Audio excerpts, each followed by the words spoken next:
The observatory where the Aurora came to rest. A sleep story for overthinkers. By the time you arrive at the mountain station, the last light has already left the sky. Not suddenly, only in the patient way winter removes color from the world. The distant ridges faded first, then the pines below the pass, then the wooden platform beneath your feet, until even the snow seemed to glow more from memory than from the day. The station is very small. One bench, one clock, one hanging lamp turning the frost on the railings to brass. The train that brought you here is already gone. Its windows passed into the dark like warm thoughts leaving a restless mind. Now there is only the mountain air, the pale snow, and the deep blue hush that gathers before night becomes fully itself. At the end of the platform stands a sign, weathered by years of wind. Hydran Pass, and beneath it, in smaller letters, almost hidden beneath frost, another line. For those who have brought too much thinking into the dark. You read it twice, not because it is difficult to understand, only because it feels as though the mountain, somehow, has been expecting the particular kind of tiredness you carried here. Beyond the platform, a narrow path climbs into the snow.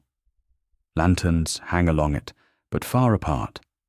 Not enough to hurry you, only enough to reassure you that there is a way upward, and that it may be taken slowly. You begin to walk. The snow is fresh, but not deep enough to trouble your steps. Pine branches arch overhead in heavy white layers. Now and then, a little powder falls from them and lands beside the path with the softest breath of sound.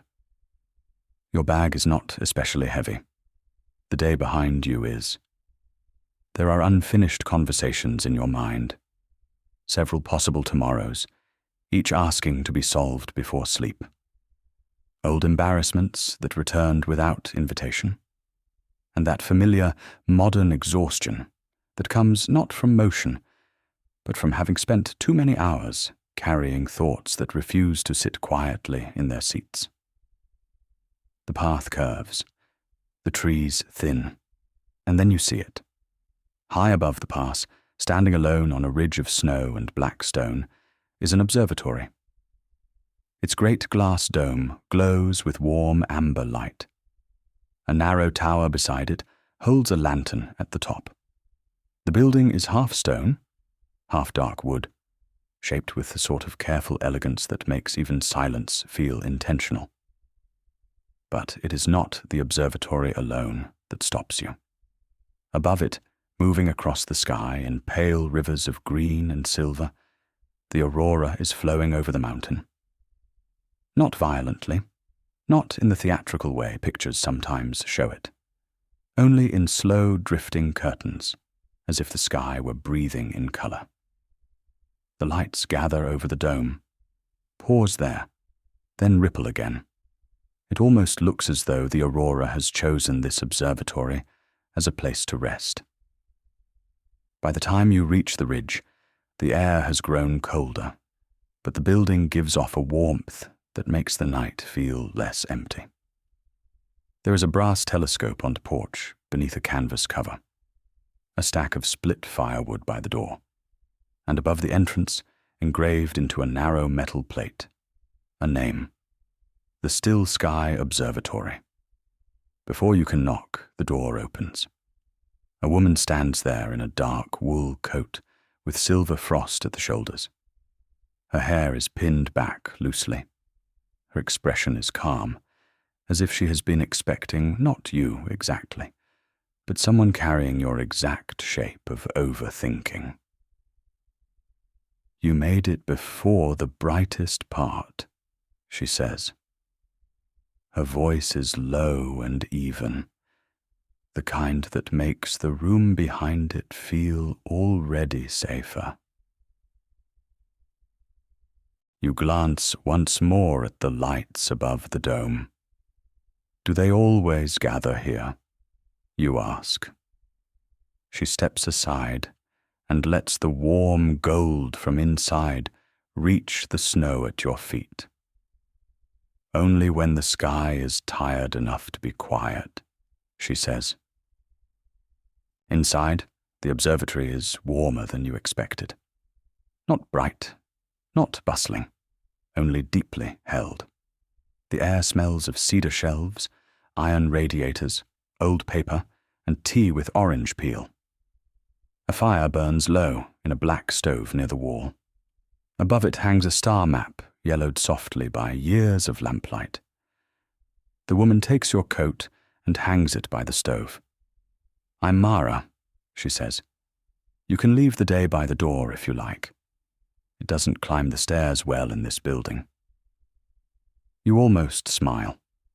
The observatory seems to have that effect immediately, returning a lighter self to people before they have fully earned it.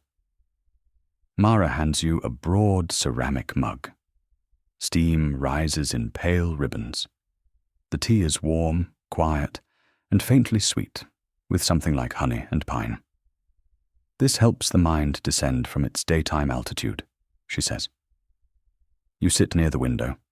Outside, green light drifts softly across the snowfields. It is beautiful in a way that does not demand admiration.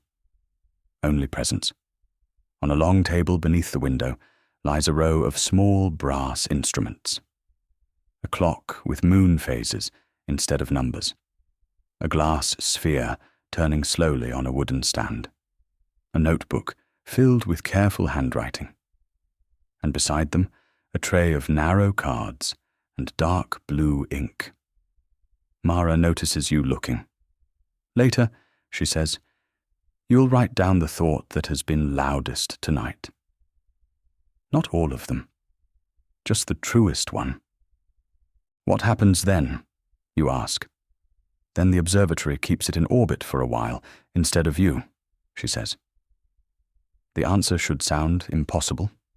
Instead, in this room of amber light and star maps and moving northern sky, it feels strangely practical. Mara leads you through the main hall. Books rise to the ceiling. A ladder on brass rails runs along the shelves. At the far end, a spiral stair curves up into the dome. The whole building seems made not for crowds, but for the kind of silence that helps a person hear their own mind more honestly. At the base of the stair stands a small instrument unlike the others. A circular brass frame holding a shallow dish of dark glass. Within the glass, pale threads of light move slowly, like distant weather over a night sea. "The thought glass," Mara says. "It tells us whether a guest has arrived with surface noise or with something deeper." You glance at it. The light inside is restless, shifting silver to blue to white. "That seems clear enough," you say. Mara's expression softens. It usually slows by midnight. She sets a plate before you on the table. Dark bread still warm in the middle. A little butter. Pear slices with cinnamon. "Eat," she says. The sky is easier to look at when no part of you feels neglected. While you eat, the aurora passes over the dome in waves of green and pearl. The light enters the room softly through the glass, mixing with the amber lamps so that winter and warmth seem, for once, to agree with one another. When the tea is finished, Mara lifts a lantern from the table and nods toward the stair. "Come," she says. "I should show you where the sky comes down to rest." The spiral stair turns slowly upward through the center of the observatory. With each step, the room below grows smaller, and the dome above grows wider. The metal railing is warm from the radiators hidden within the walls. The lantern in Mara's hand sends moving gold along the iron steps. And above, through the curved glass panels of the dome, the aurora moves in long, silent rivers of light. Halfway up, Mara pauses at a landing that opens into a small circular room. It is lined with maps of the sky. Not ordinary star maps alone, but diagrams of how the light shifts above the pass-through winter. There are notes pinned to corkboards, sketches of green arcs, silver spirals, dates, temperatures, and sentences written in the margins that seem more like observations of feeling than of weather. It favors restless nights, Mara says. The Aurora. It seems to gather most when people arrive with too much turning in their thoughts. Why? You ask. She looks up at the dome. Perhaps because moving light recognizes moving minds, she says. She leads you higher. At the top of the stair is the observation floor itself. A great telescope points through an opening in the dome. Around it stand deep chairs, thick wool throws, notebooks, and small side tables with lamps turned low. Everything in the room suggests that the sky here is not meant to be studied only, but kept company with. The dome glass is clear enough that it feels almost absent. Above you, the aurora moves in curtains of green, pearl, and pale violet. Now and then it gathers directly over the observatory and seems to hover there, slow and thoughtful, before drifting onward. On a pedestal beside the telescope rests a shallow brass bowl filled with smooth white stones. Mara lifts one and places it in your hand. For when the mind wants to keep circling, she says. Holding one thing often helps it release 10 others. The stone is cool at first, then slowly warm. You sit in one of the chairs and look upward. There is no hurry in the dome. The observatory seems built on the radical idea that night is not a problem to be solved, only a space in which a person might soften. After a long silence, Mara says, most people think rest comes when the mind has finally said everything it needs to say. You wait, but often, she continues, rest comes when the mind realizes it no longer has to say it all alone. The words settle in the room with the quiet weight of truth. Below, somewhere in the building, the thought glass continues its slow shifting. Above, the aurora bends and gathers in green arcs that seem almost to listen. Mara hands you one of the narrow cards and the blue pen. Whenever you're ready, she says, write the thought beneath the weather of thoughts. Not yet, you say softly. She nods as if that answer, too, belongs to the sky. Then watch a little longer. The observatory is patient. So is the light.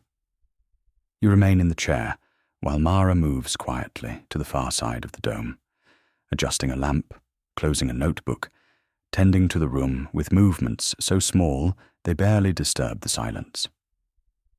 Above you, the aurora changes. Not in brightness so much as in tension. The long green ribbons loosen. Silver gathers through them. A pale violet edge appears, and then fades again, like color remembering itself. The mountain below the dome is entirely dark now, except for the amber windows of the observatory and the thread of lanterns along the path you climbed. The whole building feels like a thought held gently in the snow. At last, the larger noise in your mind begins to thin. The smaller worries separate and drift outward like loose cloud. One or two disappear entirely, and what remains at the center is quieter than the others, but heavier. The thought beneath the thought. You look down at the card in your hand. The paper is thick and faintly textured. It seems almost unreasonable that one sentence could contain the thing that has made so many others louder all day. But slowly it comes. You write. Not perfectly, not poetically, only honestly enough that the card can hold it. When you finish, your chest feels different, not empty, only less crowded. Mara returns and takes the folded card without reading it. She carries it downstairs. You follow her to the main hall, where the brass thought glass waits on its stand. At the base of the instrument is a narrow slot. Mara slides the card inside. The glass shivers faintly. The lights within it, which had been quick and silver, begin to slow. Blue deepens. Then soft gold appears at the center and stays. There, she says. That is better. What happens now? You ask. Until morning, she says. The observatory keeps it in orbit instead of letting it fall back onto you. Nothing dramatic follows. No burst of light. No hidden mechanism roaring awake. Only the quiet and unmistakable feeling that something has been handed into steadier care than your mind could offer it tonight. Mara leads you through another small door at the back of the hall. Beyond it is a room lined with quilts and low beds beneath sloping walls. A single round window opens toward the northern sky. The Aurora is still visible there, moving like a silent river beyond the glass. This is where guests sleep, she says, closer to the light than to their own thoughts.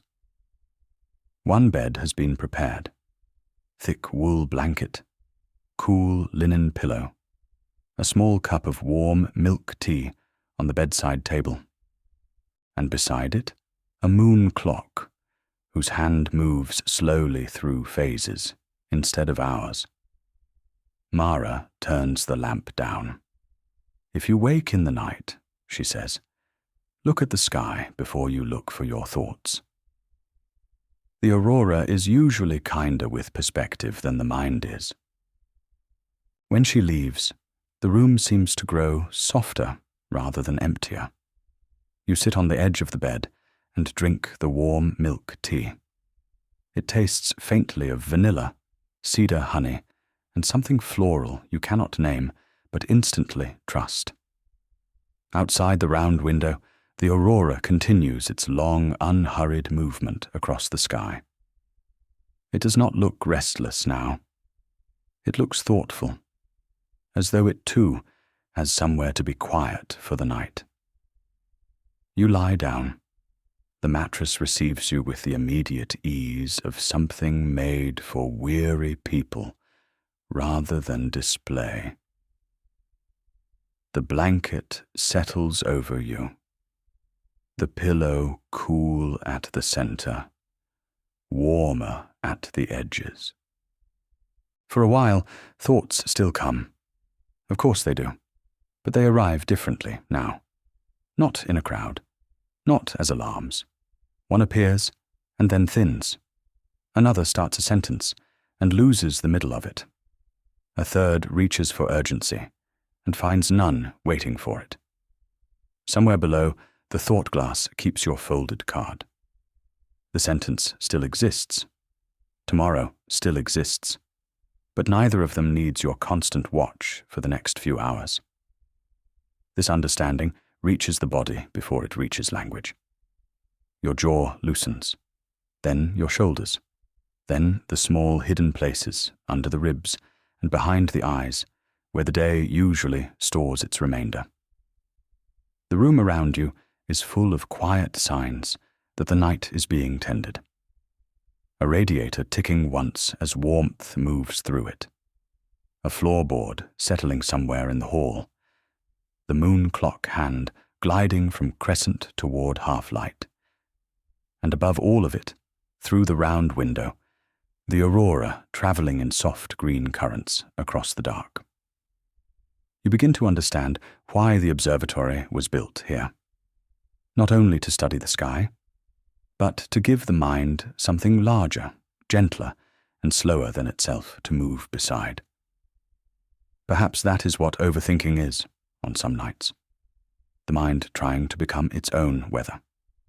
Trying to storm loudly enough that nothing painful can arrive unnoticed.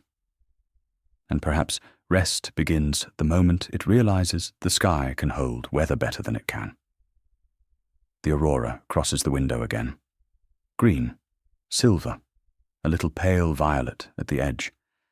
It is so calm that your thoughts, embarrassed by comparison, begin at last to lower their voices. Your breathing slows. The blanket grows heavier in the best possible way. The room softens around the edges, as rooms do when sleep has begun approaching from a distance. At some point, you stop waiting for sleep, as though it were something outside yourself that must be persuaded to arrive. Instead, you simply remain where you are, under the blanket, under the warm slope of the roof, under the slow turning weather of the northern sky. The observatory feels different from all the ordinary places where you have tried to rest before. Hotels ask nothing of you, but offer no companionship. Homes can become crowded with the day's unfinished shape. But here, the building seems to participate in your easing. The books downstairs, the thought glass, the warm tea, the brass instruments, the patient stare through the dome. All of it feels designed not to impress the mind, but to gently reduce its need to keep watch. Outside the round window, the aurora grows fainter for a while. Not gone, only thinner, as if it has stretched itself out over a larger darkness. You think, briefly, of the platform below the mountain and the sign at the edge of the pass. For those who have brought too much thinking into the dark. Yes, you think. That was true. But it is less true now. Because the thought has been named. Because it is no longer performing 10 disguises at once. Because some old machine inside the body has finally understood that another structure, older and steadier, is awake in your place. The moon clock hand passes the half-light. You do not watch it continuously, only in those brief, drifting moments between one soft, near sleep and the next. The aurora brightens again. Once more, green light spills across the snow outside and touches the edge of the window frame. For one long second, the room holds both lights at once, the observatory's warm amber and the sky's slow green fire. Winter and warmth, mind and sky, stillness and movement, opposites that, for this one night, seem willing to share the same room. Your hands rest open on the blanket.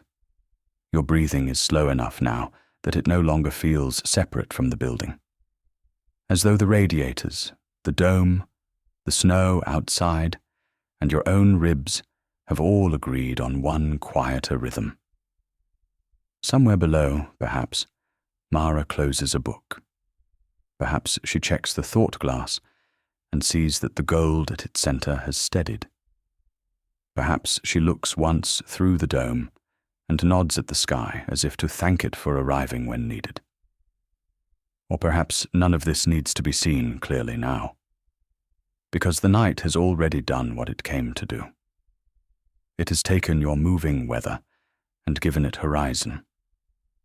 And once the mind has horizon, it no longer needs to behave like a storm. The thought you wrote downstairs may still be waiting in the morning, but morning will meet it with steadier hands. That is enough. The aurora drifts once more across the round window, soft and far away now. No longer a spectacle, only a companion.